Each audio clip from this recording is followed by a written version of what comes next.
భయ్యా చదువుకొని బాగుపడాలంటే వెళ్ళండి బడికి. మంచి సినిమా చూడాలనుకుంటారు రండి దేవగుడికి. దెత్తడి పోచమ్మ గుడి అదిరిపోయిన భయ దేవగుడి. ఏమన్నా సినిమా నిజంగా రఫ్ ఆడేసా ఇరుగా తీసని చెప్పొచ్చు. ఇలా డైరెక్టర్ నుంచి మాట్లాడుకోవాలి. బెల్లం రామకృష్ణ రెడ్డి ఒక్కొక్కరిని ఏ రకం పెట్టాలనే పాయింట్ అద్భుతంగా లైన్ ఇస్తాడు. కులం కన్నా కలం గొప్పది, కులం కన్నా గుణం గొప్పది అనే సినిమాని ఈ రకంగా ప్రజలు తీసుకెళ్ళడం చాలా బాగా అనిపించింది అన్న. మా సిల్వేస్ అప్పట్లో గతంలో వివి నాయక్ అంటే గుర్తొచ్చేది. సుమో లేపటాలు కానీ కారు లేపటాలు కానీ. సో అట్లాంటి మళ్ళీ తీసుకురావమని చాలా బాగా అనిపించింది. ఫ్రెండ్షిప్ వాల్యూ చాలా బాగా అనిపించింది. ఒక చిన్న కులపోడు పెద్ద కులపు అమ్మని లవ్ చేస్తే ఇలా ఉంటుంది అనే పాయింట్ అద్భుతంగా తీసుకెళ్లారు భయ్య. లాస్ట్ ఫ్రెండ్షిప్ సెంటిమెంట్ నేను చెప్తున్నా. సినిమా మన ఇంటర్వ్యూ సీన్ లో బాగుంటది. బీచ్ ఉంటుంది భయ్య. ఎంత పూరి జగన్నాథ్ పనికిరాడు మన ఫీలింగ్ వస్తామాట. అంత బాగుంటుంది బీచ్ సీన్. చాలా రొమాంటిక్ ఉంటుంది. ఉప్పెన సినిమాలో మనకు జల పాతం ఏ రకం ఉంటుందో అట్లాంటి ఒక రొమాంటిక్ సాగి సినిమాలో పెట్టారు.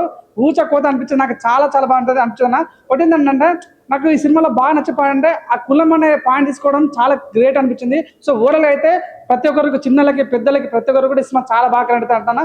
నేను చెప్తున్నా దాయి దామా అదిరిపోయింది బాయ్ సినిమా. వాషింగ్ పౌడర్ నిర్మా సినిమా చూడిపోతే మీ కర్మ. దేవగుడి మంచి వాచబుల్ మూవీ 100%. ప్రతి ఒక్కరు మనస్సాక్షిగా సినిమా చూసి సాటిస్ఫై అవుతారు. చాలా బాగా నచ్చింది. Thank you so much.